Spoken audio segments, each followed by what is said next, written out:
Okay, exiting na kami ngayon sa Carmona Toll Gate dito sa Southern Luzon Expressway. Southbound kami.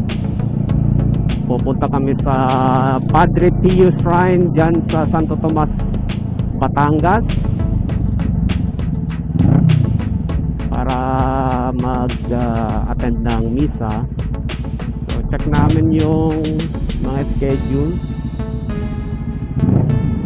Passing through na naman yata ito.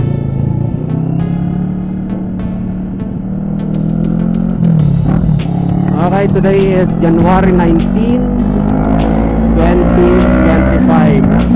Time check 10:08 ng MAP. Right side.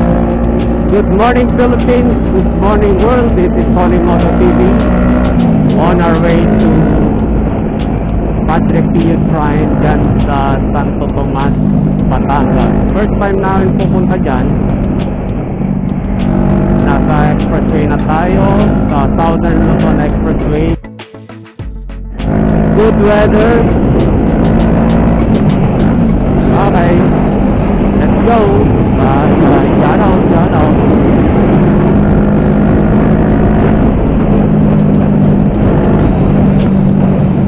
Right safe.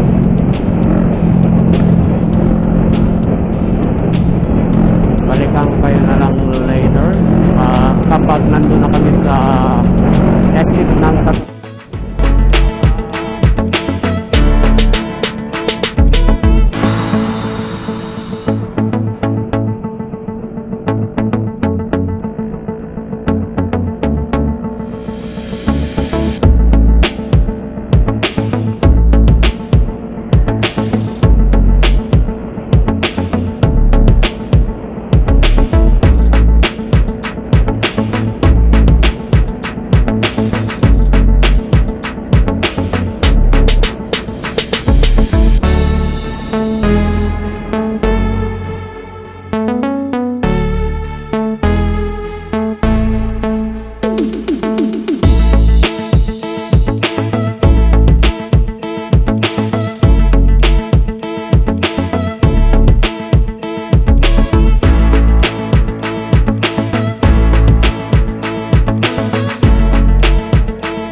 okay, palabas na tayo dito sa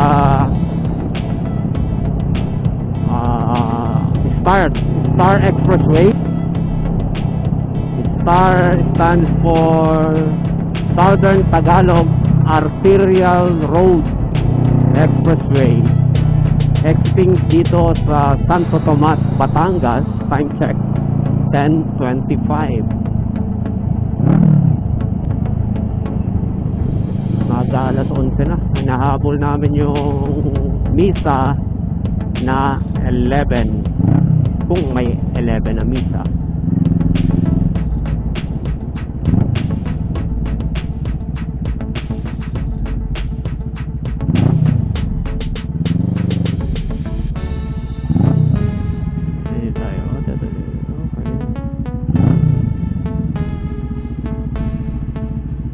Magkano kaya dito? Hindi na naman nababasa. Going right tayo dito sa Maharlika Highway towards Santo Tomas proper. Pero hindi tayo papasok ng Santo Tomas, Batangas dahil along Maharlika Highway yung entrance going to Padre Pio Shrine. Itong Maharlika Highway ay papuntang San Pablo, Laguna. Laging traffic dito, kaya hindi na kami dumadaan dito. pag nagpipikol ride, hindi na tayo nagdadaan dito dahil maraming mga biyahero, truck, private vehicles, jeep, tricycle, yun mga dumadaan dito.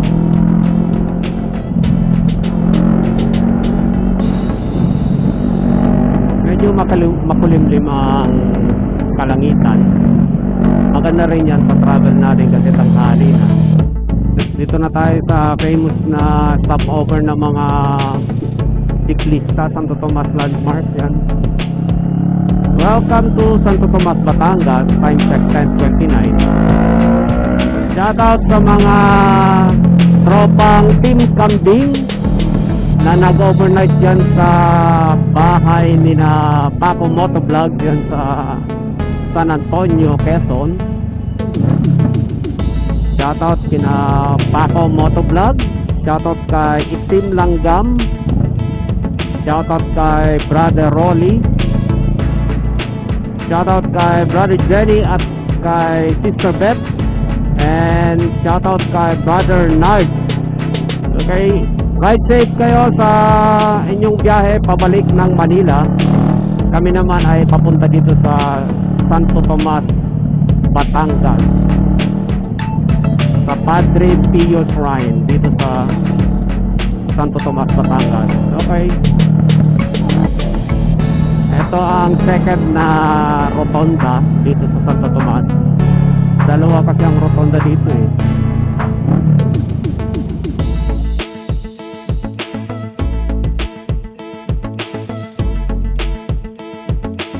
Mga devotee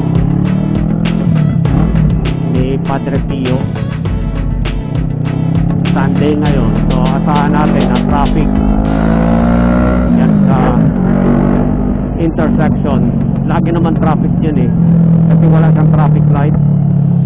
Dapat yan lagyan ng traffic light para hindi na minamando ng tao. Tayo dito sa may landmark na pedestrian overpass. Turn right dito. Maliit lang kasi yung kalsada eh.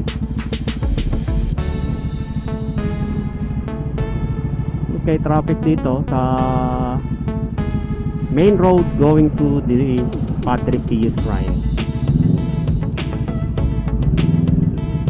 Sunday pa naman nung ngayon. It's a minute. Motor naman tayo kasi maraming tumatawid-tawid kasi talipapa nga ito.